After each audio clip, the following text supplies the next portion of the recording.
Today I'm a little bit late in going for my walk. But you know what's amazing in America is that I'm walking at this hour. It's almost 8.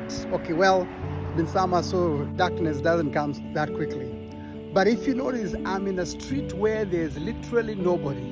If you look all over, all the way across there, you look where I'm going to, you don't see any particular individual.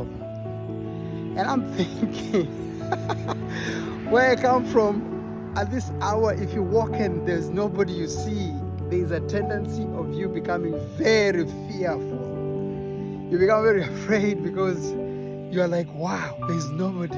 Am I safe? Who is going to handle me and deal with me? Who's going to do whatever? Well, reality is, it's called life. But there's something that I find it as a lesson. People make a place to be what they want it to become.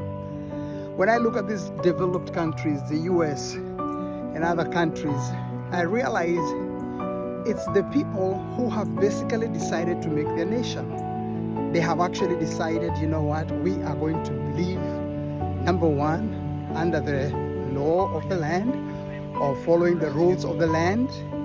We are going to do what we need to do to be able to have everything functioning. We are going to pay our taxes. We are going to adhere to the law. These people have just decided. And because of that decision, you realize the country is the way it is. And I believe it's the same thing in as far as life is concerned. The decisions you make determine a lot of things in as far as where you are heading to is concerned.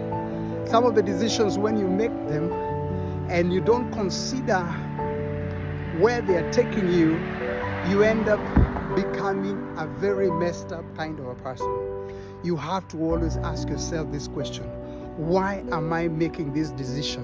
What is the objective of my decision? And now that I'm making this decision, what are the results that I'm expected to find or to get out of the decision that I'm making? Don't just make a decision without thinking through it. You have to always think through any decision you make in as far as life is concerned, be it financially, be it in terms of family, be it in terms of business, be it even in terms of ministry. Don't just do things because everybody's doing them. No, think through them. Make a decision that is going to bring back results to you. You are the one who wants to benefit from your own decision. So make sure your decision is correct. Make sure your decision is right, and more so, make sure that your decision is able to take you somewhere. Let me continue walking in this lonely road. There's nobody, but believe me, I'm very safe. There's no magas, there's nobody who's about to attack me because I'm in a very good country. Thank you, bless you, make the right decisions in life, and you shall succeed. Bye.